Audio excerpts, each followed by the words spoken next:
We back up, guys?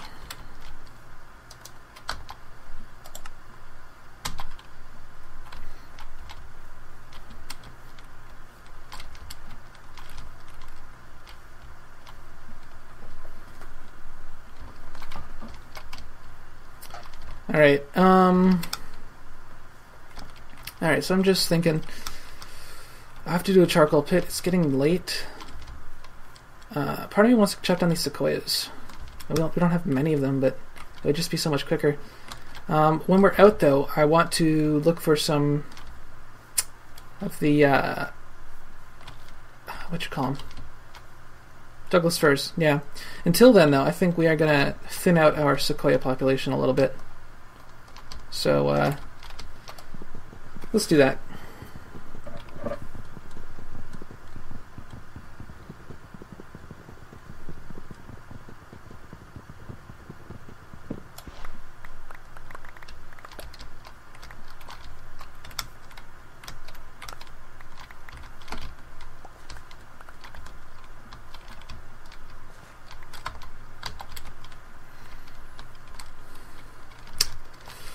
Maybe one more? Yeah, let's grab one more and then we'll have to head to bed. Decide where we're going to put the charcoal pit.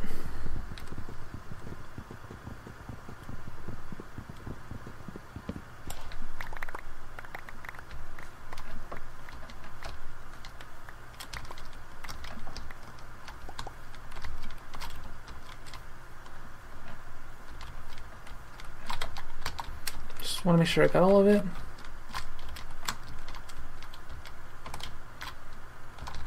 Alright. How many do I have? Oh wow. 12? Yeah, 12. 12 plus 7. Or 12 stacks plus 7. Sequoia Hitler. Literally Sequoia Hitler. Wow.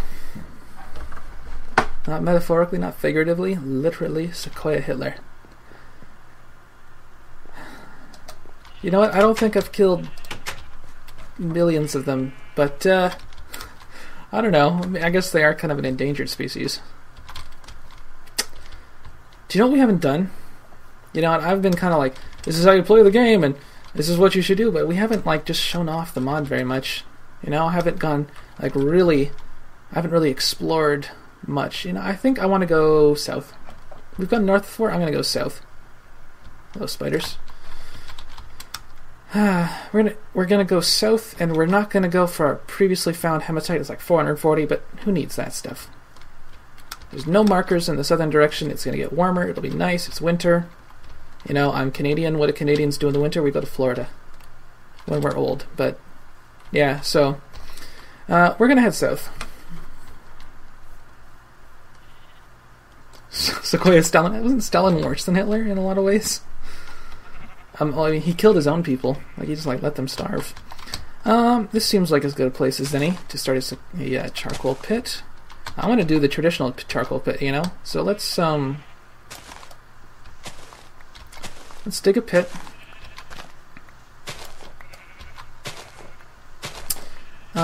The small charcoal pit needs is it 17 stacks of wood?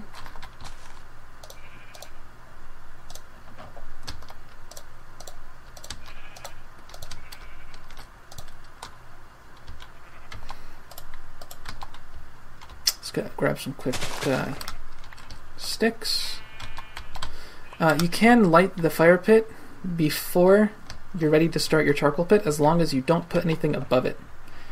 If there's no log pile above your fire pit, it won't start burning anything.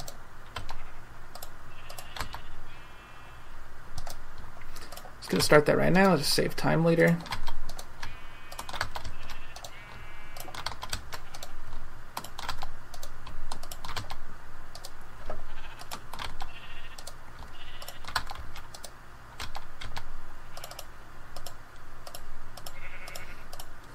Might get 4 more.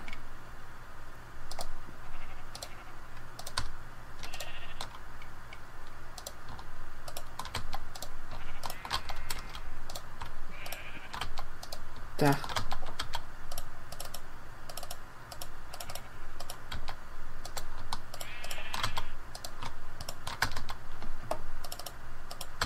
Okay. Looks like we're gonna have to... One more casualty, guys.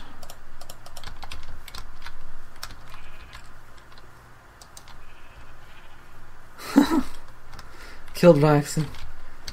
Nah, I wouldn't do that. Anyway, yeah, just gonna take this one out. Don't worry, we'll preserve our redwood forest later. Somehow. Drink some water.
Okay.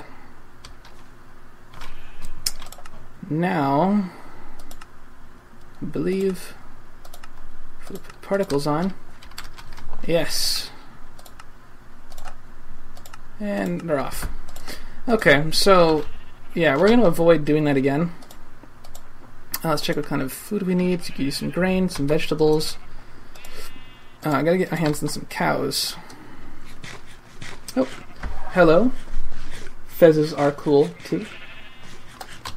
Nice to meet you. Welcome to the stream. We're about an, if I'm being led correctly, we're about an hour in. We made a bloomery. And we just started a charcoal pit. We're gonna go look for some iron to the south.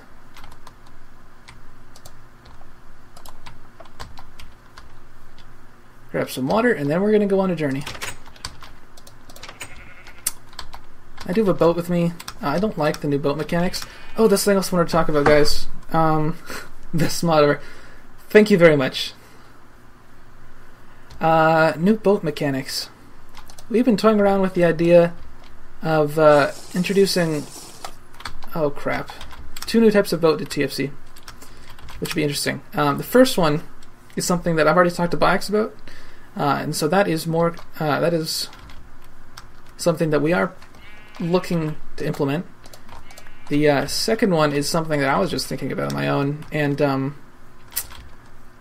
I mean, I kind of talking about it on the forums a bit. I've not talked to Biox yet, so, and I made sure to mention that in the forum post. It is not a confirmed feature. All right, so don't you guys get any ideas? It's just something we've been I've been thinking about. The first idea would be a canoe to replace the vanilla boat.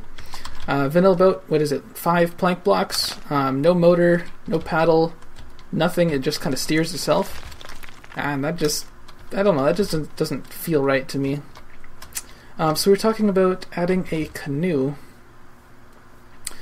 which you'd make by taking 3 logs and placing them on the ground on their side so they lined up, taking an axe and right-clicking on it to kind of dig it out, and then you'd make a paddle and you'd like throw it in the water, and you'd like holding your paddle, like you'd right-click to paddle on the right and you'd left-click to paddle on the left, and that would kind of just steer your boat in a general forward direction, and possibly having up to 2 players sitting in it, so you could actually travel around with your friend, which I thought would be kind of cool.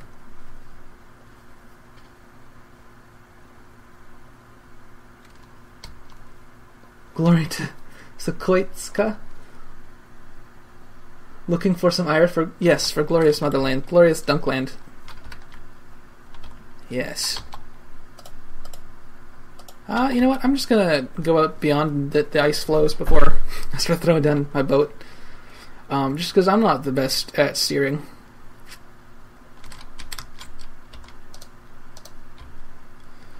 Alright, so we're gonna head on our journey south. Go on vacation.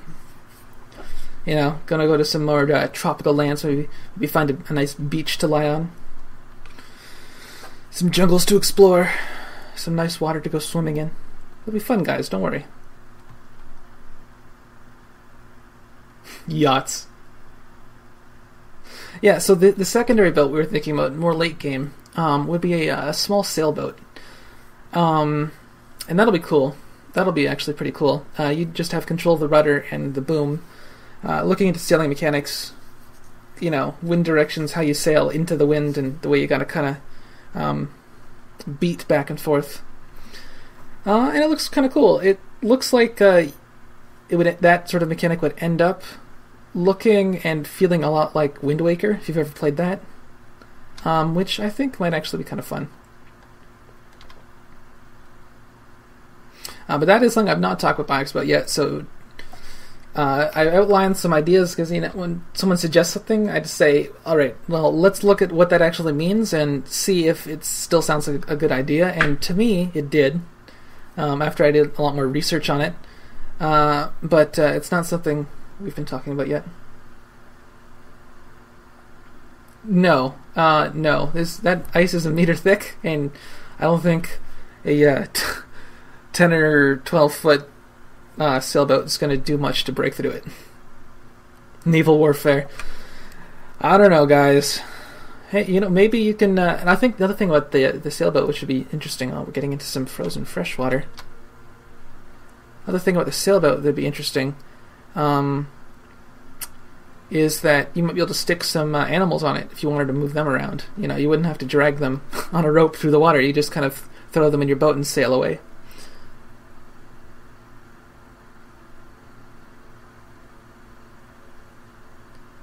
J-stroke. No, we don't need J-strokes, man.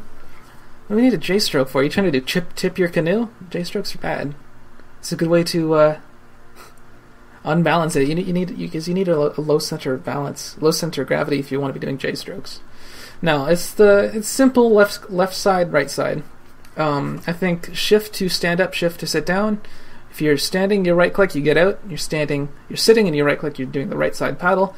If you're standing and you left click, you can hit someone with your paddle. And I mean, like, don't do that. Obviously, if you start swinging your paddle around standing up in a boat when you're like in the middle of the water, you're probably going to fall out of your boat. But I don't know. Maybe you want to hit someone in a boat. I don't know. But I think the whole person-powered canoe would be interesting, just because it makes steering a lot more interesting. One more thing I forgot to mention. If you hold right or left click while sitting in your boat, you hold the paddle in the water, and that's going to cut the speed on that side by a lot. So that'll be how you do a sharp turn, and alternating would be how you'd slow down to stop.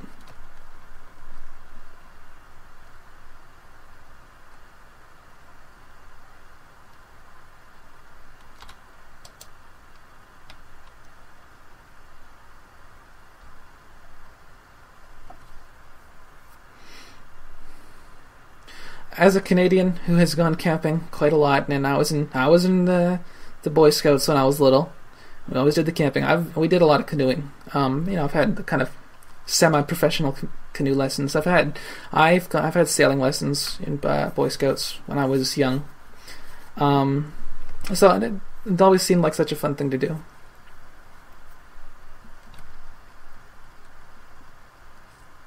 Yeah. It's getting dark. Can I change the video settings at all? Brightness bright. Okay. What time of day is it? 1st of December. Happy December, guys. Hour 18, so 6 p.m.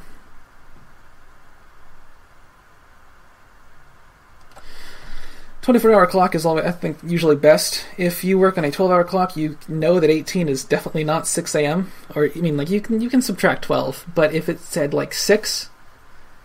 and you were using someone who ran out a 24-hour clock, that would look a little weird to you. You'd be like, wait, which 6 is it? Sort of thing. Especially if it's dark like this. I mean, this might be 6 a.m., I don't know. Might be 6 p.m. as well.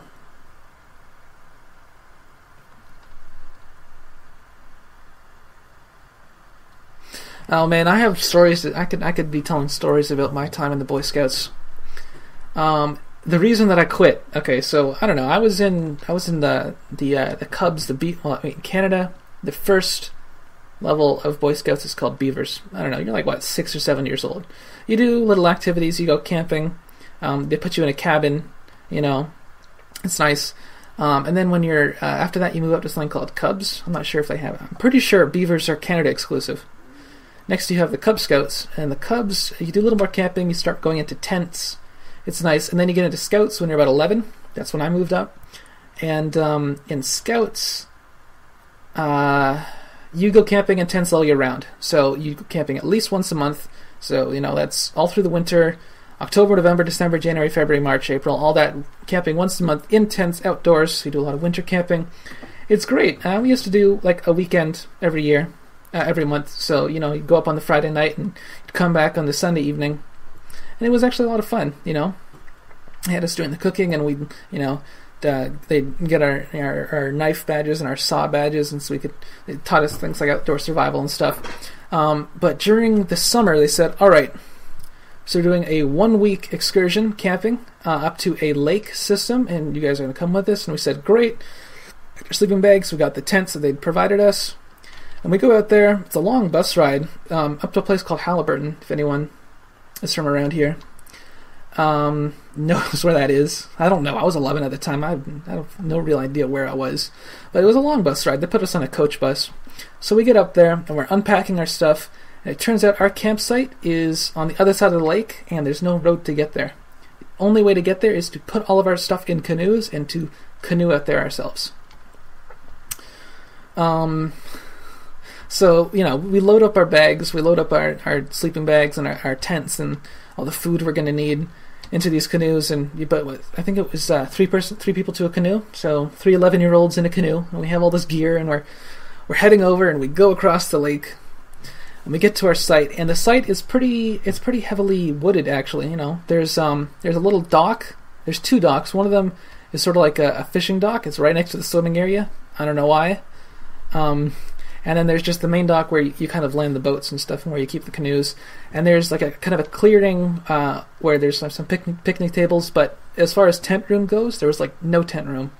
The trees were pretty thick, and so you had to just like find a place that wasn't on the path and that didn't have like saplings growing out of it or thick tree trunks.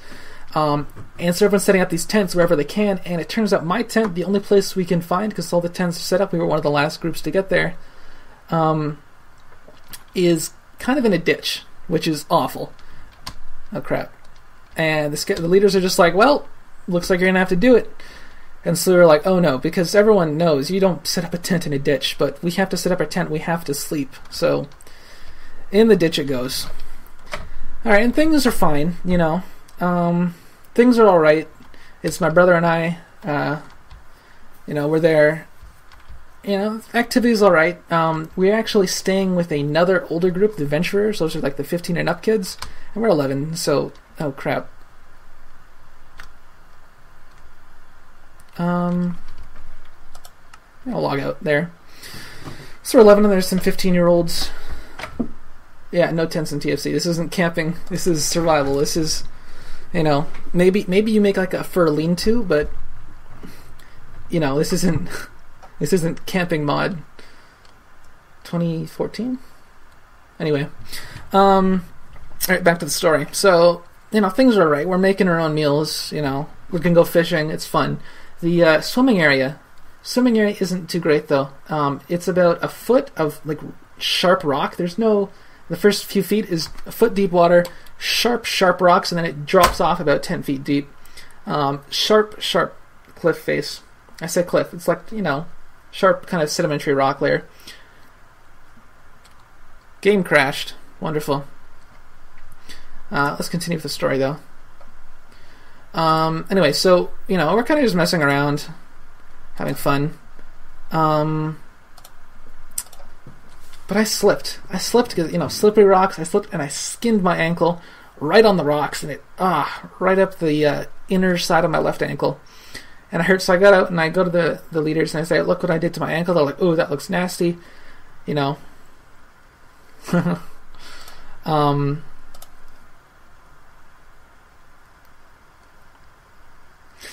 Anyway, so they wrap it up in some gauze and they send me on my way, and I'm like, all right. So we're going off, and we go to some of the activities.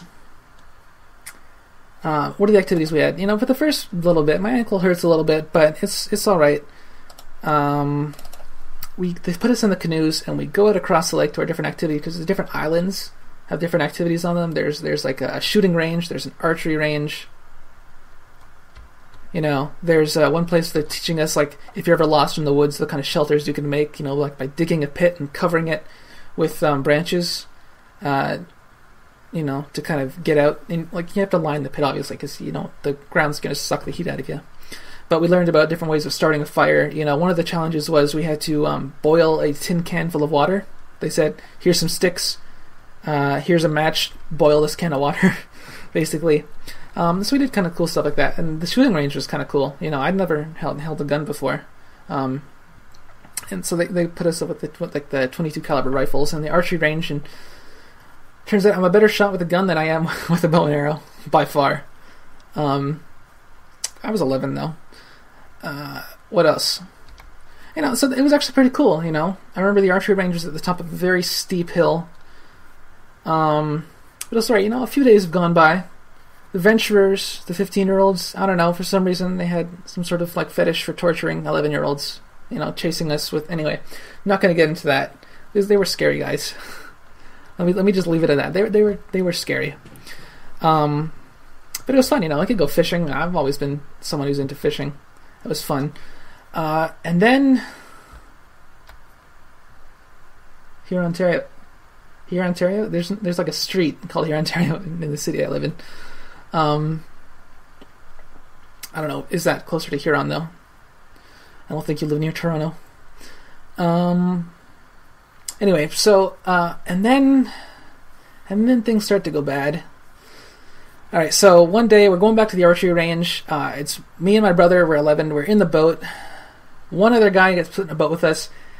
He's 12 years old, 180 pounds of no muscle. He could barely hold the paddle, this guy. At 12, so he was like dead weight, and we're small. We were like 5 feet tall at 11 years old, and we're trying to get across the water, and we can't. We're like the slowest boat there. Oh, in Toronto. I'm in Mississauga. So we're going across the water, and the rain starts. Okay, so the rain's coming down. There's forks of lightning. We're like, we have to get off the water. The leaders from the shore are like shouting at us. We're like halfway across the lake, though. And then we can see it. We can see coming across the water. It's raining pretty hard on top of us. There is a wall. There is a wall of rain coming towards us. You can see it contrasting against the thing. It's just like a wave coming across. And we start freaking out. We start paddling as hard as we can. We get to the shore just as this rain just like hits us. And it was awful. I've never felt harder rain than that. Lightning is cracking and the thunder's is crazy. Oh crap! And we're turning the canoes over so they don't fill with water, and then we're going up the hill, and you're slipping on the mud because it's a steep hill. You're just like grabbing onto branches and stuff to kind of pull yourself up, skidding our knees because you're wearing shorts. Oh, and it's awful. And I slip. Oh, there's a deer over that island. I slip and I elbow a hornet's nest.